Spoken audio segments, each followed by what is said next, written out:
सबसे पहले आपको देश में आज ईडी के अधिकारियों पर पश्चिम बंगाल में हुए हमले की खबर से खबरदार करना जरूरी है। बंगाल के उत्तर 24 परगना में राशन घोटाले की जांच करने गई एक टीम को टीएमसी नेता के घर गए। हमले के बाद बंगाल के राज्यपाल ने चीफ सेक्रेटरी को बुला लिया है। सीआरपीएफ की अतिरिक्त फोर्स भेजी जा रही है। केंद्रीय गृह राज्य मंत्री नीतीश प्रामाणिक ने कहा है कि केंद्र ने इस मामले को बेहद गंभीरता से लिया है और इसके बाद राज्यपाल ने बड़ा बयान दिया। कहा कि राज्य सरकार अपना कर्तव्य निभाने में फेल रही है, फिर संविधान कैसे काम करेगा। राज्यपाल सीवी आनंद बोस ने कहा है कि सही समय पर सही कार्रवाई की जाए।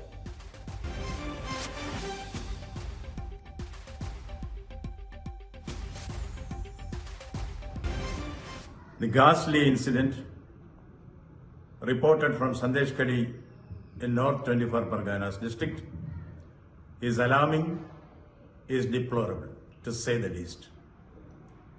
It is the bounden duty of a civilized government to stop barbarism and vandalism in a democracy.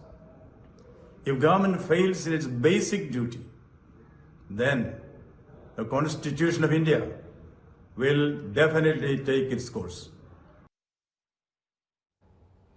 आखिर ये नौबत क्यों आई? क्या आज बंगाल में जो हुआ वो बहुत खतरनाक नहीं है? एक बार पूरी खबर देखिए और इसके बाद आपको राजनीतिक बयानों से भी हम करेंगे खबरदार।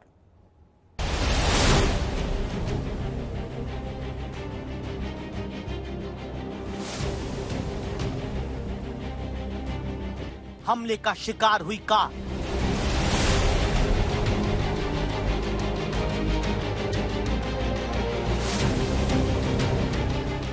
खून से लथपथ सिर वाले ईडी के अधिकारी, जिनको भ्रष्टाचार की जांच से रोकने के लिए भीड़ ने जानलेवा हमला कर दिया।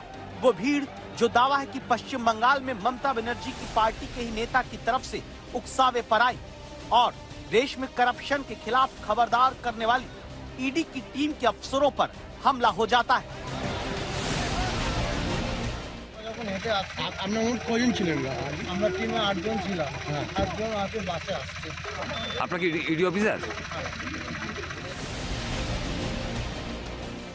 अब एक साथ ईडी अधिकारी पर हुए हिंसक वार के साथ उस भीड़ के चेहरों को देखिए जिन्हें उकसाया गया, जिन्हें भड़काया गया, जिससे प्रवर्तन निदेशालय की टीम के अधिकारी लहूलुहान हुए और उन्हें पीटने के लिए ही बुलाया गया।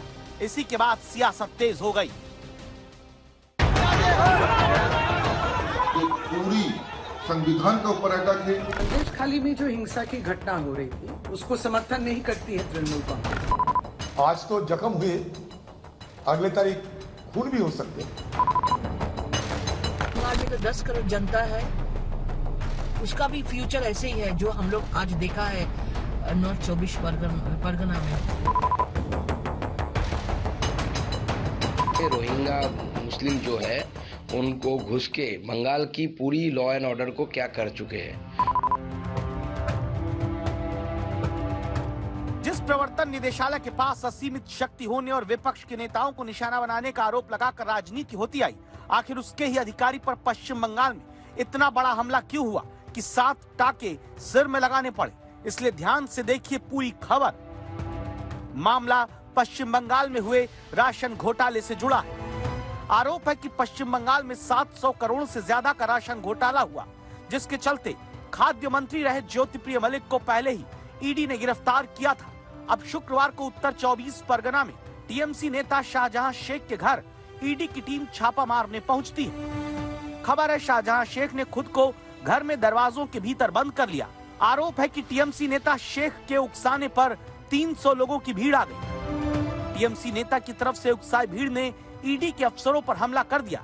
ईडी अफसरों की गाड़ी तोड़ी, 2 अफसरों को बुरी तरह चोट आई है। पश्चिम बंगाल वो राज्य है जहां सीबीआई को जांच के लिए इजाजत राज्य सरकार नहीं देती। पश्चिम बंगाल वो राज्य है जहां ईडी के अफसर अगर जनता के ही लूटे गए पैसों से 700 करोड़ का राशन घोटाला करने वालों की जांच करने पहुंचते हैं तो उन पर हमला हो जाता है। एक अधिकारी को सर पर 7 टांके लगे हैं। ईडी के दूसरे ऑफिसर के सर पर 3 टाके लगे हैं। अफसर अपनी जान किसी तरह से बचाकर वहां से निकल पाए हैं। इनका इलाज कोलकाता के एक निजी अस्पताल में चल रहा है। और बड़ी खबर यह है कि पश्चिम बंगाल में ईडी अधिकारियों पर हमले के बाद कांग्रेस ने ममता सरकार पर प्रश्न उठा दिए। कांग्रेस के नेता अधीर रंजन चौधरी ने कहा है कि प्रवर्तन निदेशालय के ऑफिसर आज घायल हुए हैं। ममता राज में कल को इनकी हत्या भी हो सकती है। अधीर रंजन चौधरी ने बंगाल की कानून व्यवस्था को सवालों के कटघरे में खड़ा कर दिया। बीजेपी इस हिंसा के लिए रोहिंग्या मुसलमानों को जिम्मेदार ठहरा रही है। टीएमसी नेता ईडी के ऑफिसरों को ही इसके लिए जिम्मेदार बता रहे हैं। संदेश खाली में जो हिंसा की घटना हो रही थी उसको समर्थन नहीं करती है तृणमूल कांग्रेस। लेकिन यह भी सच है कि गांव के लोग कह रहे थे कि जो सेंट्रल फोर्स आए थे वो उनको विरक्त भी कर रहे थे और वहां पे जो उत्तेजना तैयार हुई है कहीं ना कहीं उनके द्वारा हुई है। तो ये बात तो रही, लेकिन इस विषय में निशित प्रामाणिक जो केंद्र के प्रतिमंत्री है वो ये कह रहे हैं कि बंगाल में फेडरलिज्म वाली बात ही ये चीज ही नहीं। वो लॉ एंड ऑर्डर मेंटेन करने में पूरी तरह से फेलियर है और ये भी प्रमाणित करते हैं कि उस राज्य का जो लॉ एंड ऑर्डर है पूरी तरह से कोलैप्स हो चुका है। ये ऐसा घटना का हम तीव्र निंदा करते हैं और जो हादसा में जिन ऑफिसर्स के साथ ये हादसा हुआ है उनके परिवार के साथ भी हम लोग संवेदना उनके प्रति भी हम लोग जनाते हैं और इस घटना को हम लोग बहुत ही गंभीरता से लिए हैं। निर्दिष्ट रूप से आगे जाके क्या होगा हम लोग ये डिसीजन भी लेंगे। जो हो रहा है रोज कहीं ना कहीं तृणमूल का किसी लीडर को डिस्टर्ब करने के लिए, हैरास करने के लिए, नेगेटिव न्यूज करने के लिए भाजपा का इंस्ट्रक्शन पर ये एजेंसी वालों और सेंट्रल फोर्सेस वहां पर जा रहा है और इलाका में प्रोवोकेशन दे रहा है। ऐसा एलिगेशन हमारा पास आ रहा है।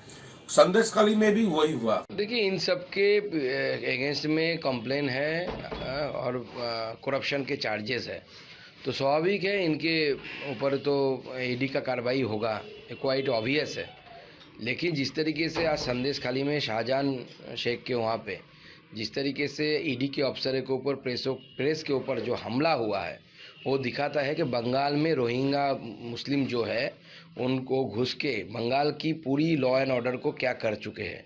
और ये जो ईडी के साथ हो रहा है ये सिर्फ ईडी के साथ नहीं हो रहा है, ये अपना बंगालियों का फ्यूचर दिखा रहा है। देखिए, संदेशखाली में जो हुआ है, सेंट्रल इन्वेस्टिगेटिंग एजेंसी का जो ऑफिसर लोग और उनका साथ जो सेंट्रल फोर्स था वो बुरी तरह प्रोवोक कर रहा था, इंस्टिगेट कर रहा था लोकल पीपल को, इसलिए लोकल पीपल रिटेलिएट किया स्पॉन्टेनियसली। असली बात यह है पूरा देश अभी पूरी तरह थक गया ईडी सीबीआई का ड्रामा देखते देखते। और इसी घटना से जुड़ी एक और खबर से आइए आपको खबरदार कर दें। बड़ी खबर यह है कि समाजवादी पार्टी के अध्यक्ष अखिलेश यादव ने विपक्षी नेताओं पर छापे को लेकर केंद्र सरकार पर जमकर वार किया है, केंद्र सरकार को घेरा है। अखिलेश यादव बोले हैं विपक्षी नेताओं को बदनाम करने का प्रयास हो रहा है, इसके लिए सरकार एजेंसियों का गलत इस्तेमाल कर रही है। इसका इस्तेमाल, देखिए ये कोई नई चीज नहीं हो रही है कि जितने भी विपक्ष के नेता हैं उनके खिलाफ लगातार सरकार कार्रवाई कर रही है, दबाव बना रही है और बदनाम कर रही है। सबसे बड़ी बात है कि उनकी क्रेडिबिलिटी पे सवाल खड़ा करना चाहती है एजेंसीज, और पूरा देश जानता है कि एजेंसीज का इस्तेमाल हो रहा है। सरकार के खुद लोग कहते हैं कि एजेंसी का इस्तेमाल होने से सरकार का ही नुकसान होगा। अगर ये घटना हो रही है केवल एक पॉलिटिकल पार्टी, एक लीडर के साथ नहीं है, देश के जितने भी विपक्षी नेता हैं एक एक कर करके उनके खिलाफ कार्रवाई हो रही है, केवल जनता में दिखाने के लिए। सच्चाई तो ये है कि सबसे बड़ा स्कैंडल क्या हुआ, नोटबंदी, जीएसटी या पॉलिसी के बाद भी लोगों के पास नोट पकड़ा जा रहा है। आप किसी को भी परेशान कर रहे हैं, तो ये केवल पॉलिटिकल एजेंडा है उनका, लोगों को गुमराह करने का। सत्तारूढ़ पार्टी के गुंडों ने, दरिंदों ने जो हमला बोला है आज ईडी के ऑफिसरों के खिलाफ, इसमें ये जगजाहिर होते हैं कि बंगाल में कानून और व्यवस्था की हाल कितना बुरा होते जा रहे हैं। क्योंकि बंगाल में ये सारे आदी है, आज जख्मी हुए हैं, कल ईडी वाले अगर खत्म हो जाए, खून हो जाए, तो हमें मुझ जैसे लोगों के लिए ये अचरज की बात नहीं होगी। असली बात यह है पूरा देश अभी पूरी तरह थक गया ईडी सीबीआई का ड्रामा देखते देखते। ये दिल्ली द्वारा परिचालित, दिल्ली द्वारा मॉनिटर्ड एंड इंजीनियर जो इन्वेस्टिगेशन का नाम में जो तमाशा चल रहा है पूरा देश में अपोजिशन के खिलाफ, स्पेशली हमारा पश्चिम बंगाल में तृणमूल कांग्रेस के खिलाफ डेली बेसिस में जो ये बिग कॉन्स्पिरेसी चल रहा है, जो पूरा देश में अपोजिशन के खिलाफ चल रहा है, ये देखते देखते पूरा देश का आदमी थक गया। उल्टी दूसरी तरफ आप देखिए, जो बंदा यहाँ पर ये सब स्टफ को सोशल मीडिया में पोस्ट कर रहा है, उसको पूरा कैमरा का सामने पैसा लेते हुए देखा गया।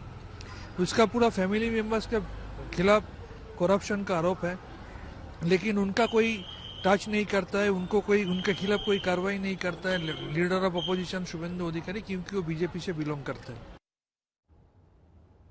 भ्रष्टाचार के विरुद्ध जिस ईडी यानी कि प्रवर्तन निदेशालय को विपक्ष कटघरे में खड़ा करता है, आज उसी ईडी ने भ्रष्टाचार के विरुद्ध खबरदार करती अपनी जांच 3 राज्यों में तेज कर दी।